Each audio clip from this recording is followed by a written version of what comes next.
Aujourd'hui, nous saurons ce que c'est que la contrefaçon, comment différencier un produit authentique, un produit d'origine d'un produit contrefaisant, ce qui est fait en Côte d'Ivoire justement pour lutter contre la contrefaçon et également protéger les consommateurs, protéger les entreprises. Nous saurons bien entendu bien d'autres choses sur ce sujet et nous avons un expert aujourd'hui à la matière pour nous en parler. Mesdames et messieurs, merci d'être avec nous à ce tout savoir sur la lutte contre la contrefaçon en Côte d'Ivoire.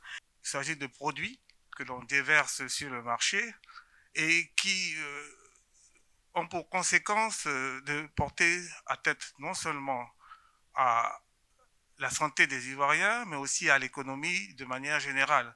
Le gouvernement a jugé bon de fédérer en quelque sorte les pouvoirs de toutes ces entités chargées de la lutte contre la contrefaçon, de telle sorte que cette lutte soit mieux organisée. Alors, la contrefaçon, qu'est-ce que c'est? On définit tout simplement la contrefaçon comme l'atteinte à un droit de propriété intellectuelle. Depuis fin 2016, nos investigations et nos contrôles dans tous les secteurs d'activité nous ont permis de mettre globalement près de 15 milliards de francs CFA de produits de contrefaçon hors circuit. Et ça concerne tous les domaines. Bien sûr, le domaine que vous connaissez tous, qui est le plus flagrant, c'est le domaine des médicaments.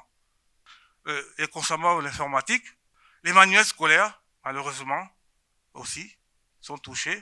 Les boissons énergisantes, les produits alimentaires, les accessoires de téléphone, enfin, bref, tous les domaines sont concernés par la contrefaçon.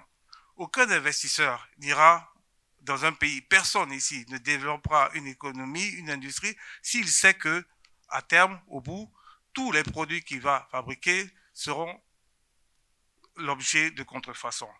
Alors, pour montrer que la volonté politique est au plus haut niveau, l'État de Côte d'Ivoire a pris une loi spécifique sur la lutte contre la contrefaçon. C'est la loi numéro 2013-865 du 23 décembre 2013 relative à la lutte contre la contrefaçon de manière générale, que ce soit intramuros, c'est-à-dire à l'intérieur de la Côte d'Ivoire, ou extramuros, c'est-à-dire la contrefaçon à l'importation.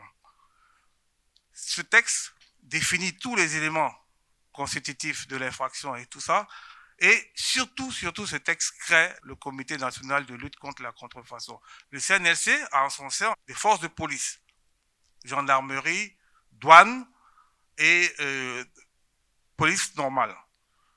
Il s'agit donc d'assurer la surveillance du marché national. La douane est là pour nous aider à surveiller le marché à l'importation et les autres polices pour nous aider à surveiller le marché à l'intérieur des frontières. Il s'agit donc de rechercher et de mettre hors des circuits commerciaux les produits qui ont été qualifiés de contrefaisants. Le CNLC s'est doté d'une charte de fonctionnement elle-même. Et donc, on s'est imposé nous-mêmes des normes dans le traitement des affaires. Ainsi, on s'est donné 72 heures maximum pour donner suite à une information relative à la contrefaçon. Et donc, nous avons mis en place un système d'investigation que nous estimons relativement efficace. C'est vrai que l'efficacité n'est pas à 100%. C'est-à-dire, nous avons des investigateurs qui sont des policiers, des gendarmes assermentés et aguerris. La plupart de ces personnes qui travaillent avec nous ont au moins 20 ans d'expérience en matière d'investigation. On a mis en place également une forme de collaboration étroite avec les autres administrations, la haute autorité de la bonne gouvernance par exemple, la police économique, la douane bien sûr. On a mis en place cette collaboration pour pouvoir mener à bien les investigations avec l'aide des pouvoirs qu'ont ces administrations. Et surtout, on a mis en place une collaboration avec les entreprises qui sont concernées par la lutte contre la contrefaçon. Nous avons des conventions avec les entreprises individuellement, mais aussi on a des conventions avec des groupements d'entreprises. Mais surtout, surtout avant d'agir sur le terrain, de concert avec la victime de la contrefaçon, nous mettons en place ce qu'on appelle des TDR, des termes de référence, qui nous permettent d'agir de façon ciblée et ne pas se disperser dans notre action. Ça nous amène à la question de savoir mais comment on s'adresse au CNLC. N'importe qui peut saisir le CNLC. A priori, et en premier lieu, bien sûr, la victime de la contrefaçon, c'est-à-dire l'entreprise qui est touchée, dont le droit de propriété intellectuelle a été touché. Quiconque, sans qu'il y ait forcément un intérêt commercial pour agir, peut saisir le CNLC. Tout le monde peut saisir. Que ce soit un représentant mandaté ou non de la victime de la contrefaçon, vous avez le droit de dénoncer la contrefaçon. Comment nous saisir? Là aussi, de la manière la plus simple. Nous sommes en matière commerciale. En principe, on peut nous saisir par tout moyen. Bien sûr, il y a les moyens qui laissent trace écrite, courrier électronique ou courrier physique, via notre site internet, par voie téléphonique. Nous avons un numéro vert, le 800 239. Nous avons aussi des numéros communs qu'on pourra vous communiquer. Et nous avons aussi une page Facebook. Ma préoccupation, c'est par rapport au marché Roxy. Le professeur l'a dit, le marché des médicaments est vraiment affecté par ce phénomène.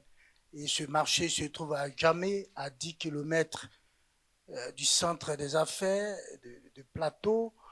Est-ce que le CNLC est au courant de l'existence de ce marché? Alors, si oui, quel est le traitement qui est fait? Effectivement, nous avons connaissance de l'existence du marché qu'on appelle Roxy et d'autres marchés dans ce sens-là, où on peut trouver des produits de contrefaçon. Alors, il ne s'agit pas d'envahir Roxy comme si on prenait une citadelle. Non, dans Roxy, il n'y a pas que des produits de contrefaçon. Il nous faut donc mener des investigations. Nous sommes déjà intervenus au marché Roxy lorsqu'on a la certitude qu'il y a des produits de contrefaçon, notamment des médicaments, à tel ou tel endroit. Nous y allons. Nous avons déjà démantelé des circuits de médicaments de contrefaçon à l'intérieur de Roxy. J'aimerais savoir à quel moment un produit est qualifié de contrefait. C'est-à-dire, je vais prendre cet exemple parce qu'ils ne sont pas près de nous ici. Il y a un t-shirt, il y a les t-shirts où on met Puma, ils sont pas là et puis ils n'ont pas bien de publicité. On voit un animal qui jaillit. Moi, je suis à Abidjan, je fais notre t-shirt aussi, je mets un chien qui jaillit. Est-ce que c'est un produit contrefait? La question est de savoir à quel moment on peut dire qu'un produit est de contrefaçon. On dit pas, enfin, excusez-moi, c'est le professeur qui va parler, on dit pas un produit contrefait. Ce qui est contrefait, c'est la marque ou le brevet, etc. C'est lui qui est victime. Le produit en question, c'est un produit de contrefaçon. On dit aussi produit contrefaisant, c'est-à-dire portant atteinte à un droit de propriété. Et l'exemple que vous avez cité est flagrant. Vous avez cité, on a saisi récemment, lorsqu'on avait annoncé la Coupe d'Afrique, des produits de la marque que vous avez citée pour les raisons que vous avez données. Vous voyez, ça, c'est de la contrefaçon. Même si vous le faites chez vous à petite échelle, malheureusement, c'était fait peut-être un peu dans ce sens-là, c'est de la contrefaçon. Cette marque est protégée. Tout savoir sur la lutte contre la contrefaçon en Côte d'Ivoire, c'était notre sujet du jour. Nous réitérons nos remerciements au professeur Jacques-Roger Claude Ekra. Il est le coordonnateur de la cellule de prévention et d'investigation du Comité national de lutte contre la contrefaçon CNLC. Merci encore, professeur. Merci à toute l'équipe qui nous a aidés à préparer ce rendez-vous. Merci aux journalistes en salle. On n'oublie pas les internautes. Rendez-vous certainement le mardi prochain sur nos thématiques.